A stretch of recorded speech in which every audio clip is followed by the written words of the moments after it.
first thing I want to start with tonight is redefinitions.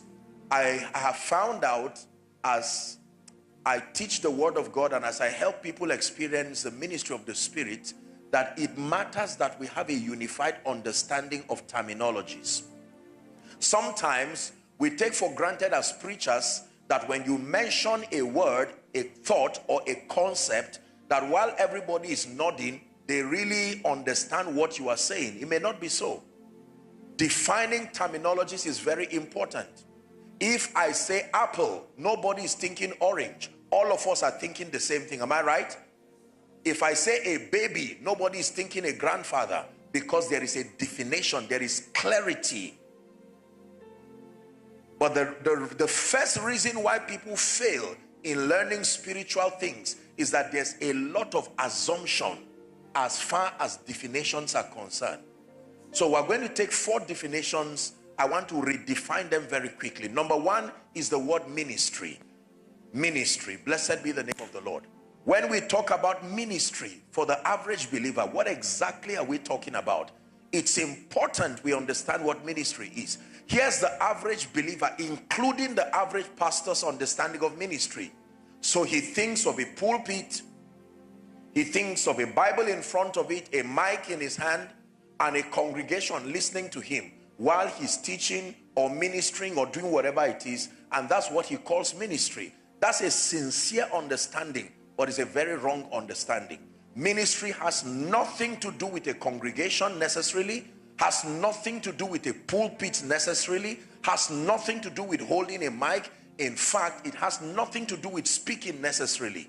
You see that now? What makes anything ministry is first the motive and then the goal. Ministry is any activity, please listen, that is motivated by your love for Jesus and is intended to reveal him, bring him glory, and bless believers, or bless the body, or bless your environment, or bless society. I'll take that again. Any activity that is motivated by your love for Jesus. If you're writing, please underline that statement. Motivated by your love for Jesus. Not your love for increase, not your love for exploits. Motivated by your love for Jesus, and it is intended to glorify him directly and then to bless humanity. It's called ministry. By this definition, you see immediately that there are many preachers but few ministers. There are many singers but few ministers. Are we together? That means ministry goes beyond the pulpit. Watch this.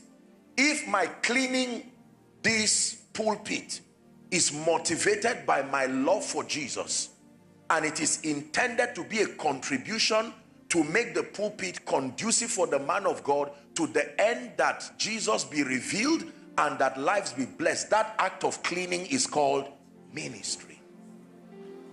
Are we together? Now listen, if Mary's getting pregnant will allow for the arrival of Jesus in the flesh and he will be revealed and save men, that act of getting pregnant is called ministry. I can stand here and preach. Nothing is wrong with the activity, but what makes it ministry is not the spirituality or the religiosity of the activity, but it is the fact that I must be motivated by my love for Jesus, and the desire must not be anything other than seeking to see him revealed and then being a blessing to men. Now, if preaching is motivated by your love for Jesus and the goal is to reveal Jesus and to bless people, that act of preaching is now called ministry. If your singing is motivated by your love for Jesus and it is intended to reveal him and to bless men, that act of singing is called ministry. So when I say, where are the ministers? Stand up. Don't stand up just because you were ordained. Don't stand up just because you have a building that you had. No, sir. Don't stand up just because you read a Greek and a Hebrew lexicon. No, that's not what I'm asking. Don't stand up. Stand up only if your activities are motivated by your love for Jesus and that the goal is not competition, the goal is not to make a name, the goal is not to prove you are not a failure. If the goal is to glorify Jesus and to bless men, then you are in ministry. So some of you, by this teaching, today will be your official commencement of ministry. Because quite honestly, what you have been doing before now is spiritual activity, but perhaps not ministry. So the Bible speaks about a man called Amaziah.